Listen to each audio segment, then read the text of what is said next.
If you have this nagging feeling of being a fraud, self-doubt, despite achievements, then this video is for you.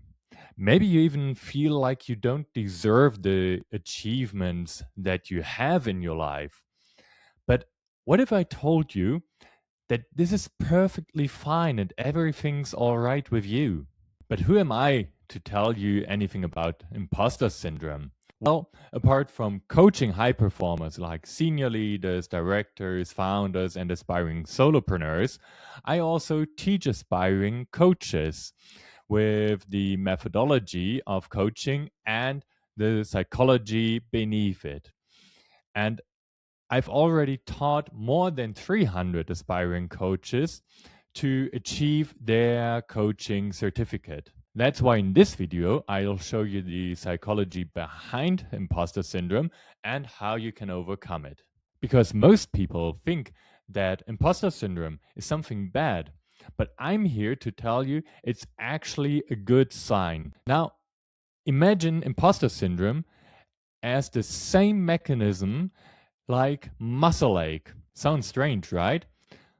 Let's dive into it. You go to the gym regularly, and I mean over years and decades, and not only for a couple of weeks and quitting after 3 months, then normally you will get to the point that you reach muscle ache. And that's something that as an athlete, you will never come to a level that you don't have muscle ache anymore. Why? Because muscle ache is simply the result of training at the limit and teaching your muscles and teaching your body that it needs to grow. So the muscles need to grow so you can achieve higher goals. And the same applies with imposter syndrome. While muscle ache is something that you feel physically, imposter syndrome is something that you feel mentally. It's a psychological symptom, but the mechanism is just the same. You're constantly growing in your career, in life, you're constantly confronting new challenges that you've never confronted before. And the result, just like muscle ache, is imposter syndrome.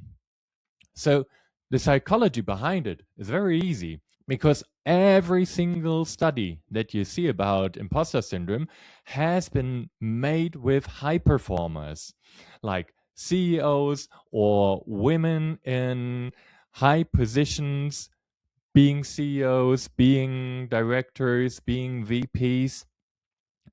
And all of those studies that have been made with those high achievers show the same thing. Results show that about 70 to 80% of all those high achievers show symptoms of imposter syndrome.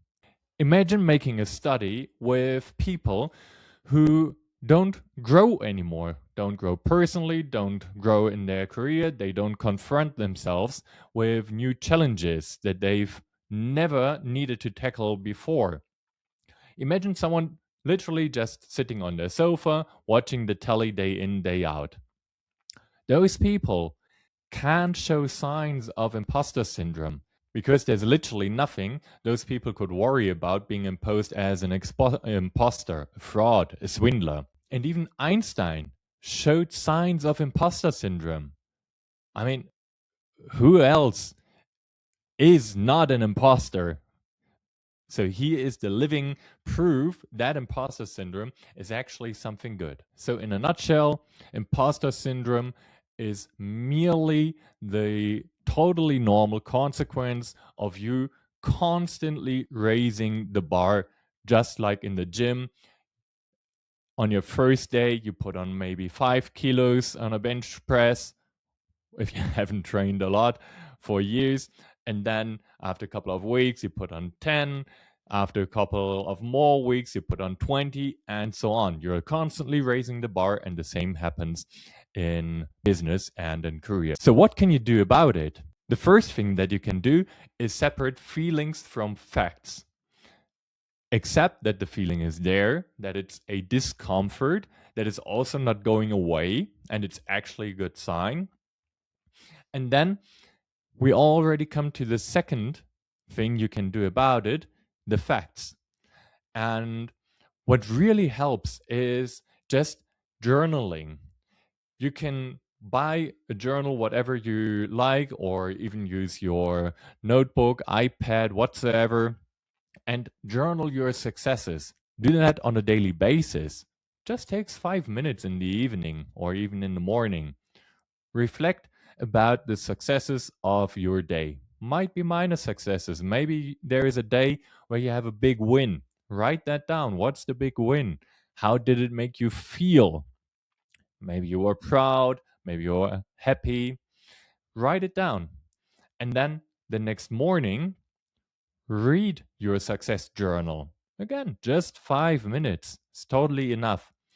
And this loop of constantly reflecting successes, writing them down, and reminding your brain on the next morning helps you to wire actual success in your brain and to calm down this feeling of discomfort. It's not going away, but you're actually basing facts against it. The third tool I'd like to share with you is replacing perfectionism with experimentation. Because perfectionism is also something that holds us back in our lives, and it's even hurting our careers. And more for solopreneurs, entrepreneurs, it's postponing your success because you're trying to build something without knowing if it's viable, if it's feasible, if there is actual demand in the market, and not getting feedback early on. So the opposite of it is experimentation. Build something small, test it, get feedback.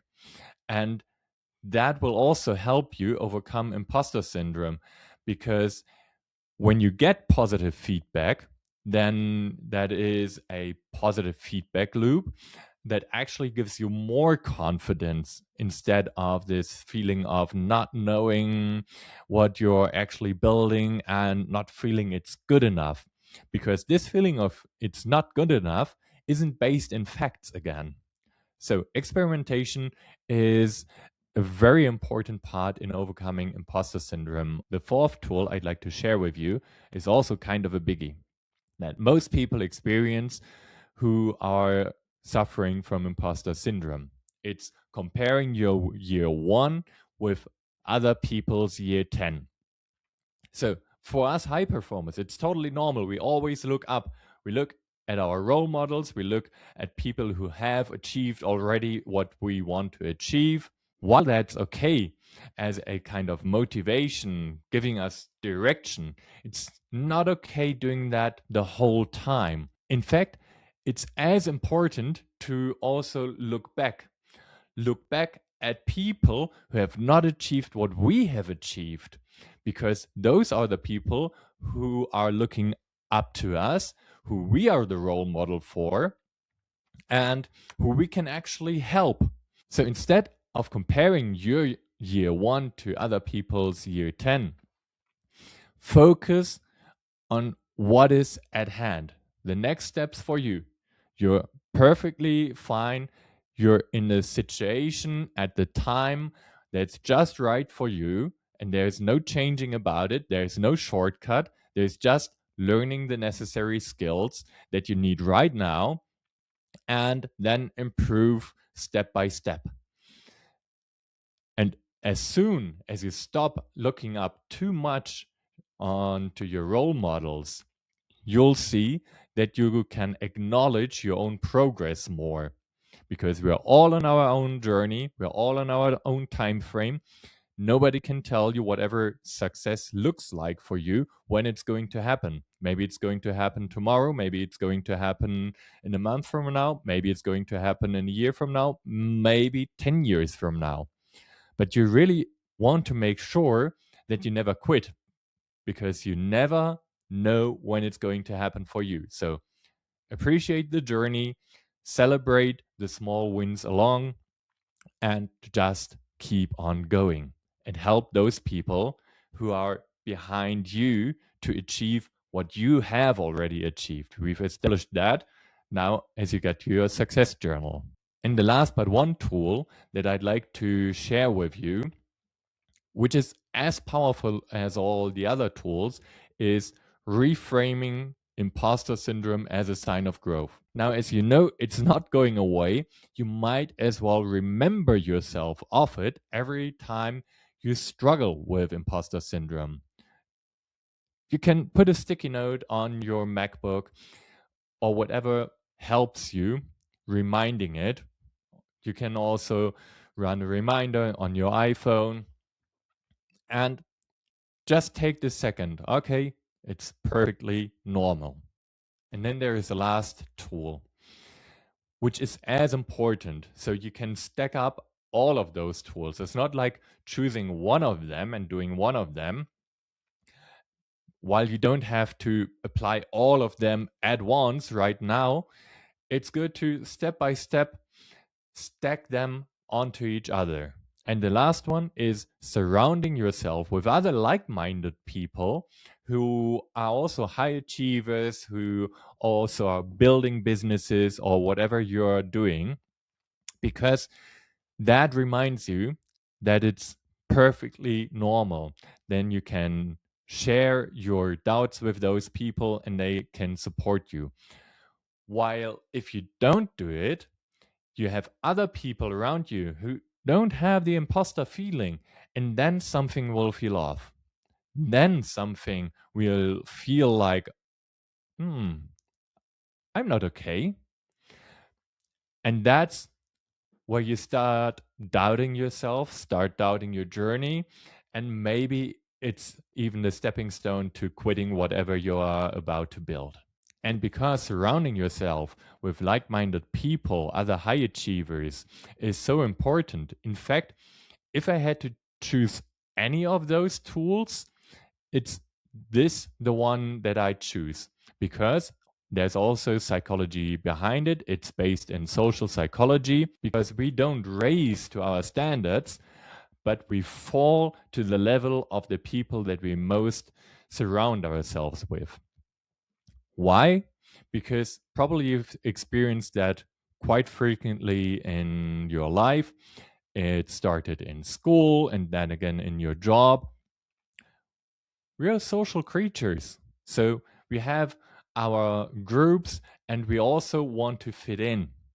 So maybe you change your clothing because the people around you, your group, they have different clothes. Like back in school, out of a sudden you started using Converse, or out of a sudden you started using a suit because the people around you use suits. So take a second and look back at your life. Whenever you changed social circles, what did that make with your habits, your clothes, your thoughts? So now you have your own proof in knowing how much the people around you shape you. And that's why I created the Mental Mastery Academy, because all of the tools that I teach here on YouTube, all the methodologies, all the coaching, all the perspectives, all my direct guidance and feedback, you'll find in the Mental Mastery Academy. The link is down below in the description.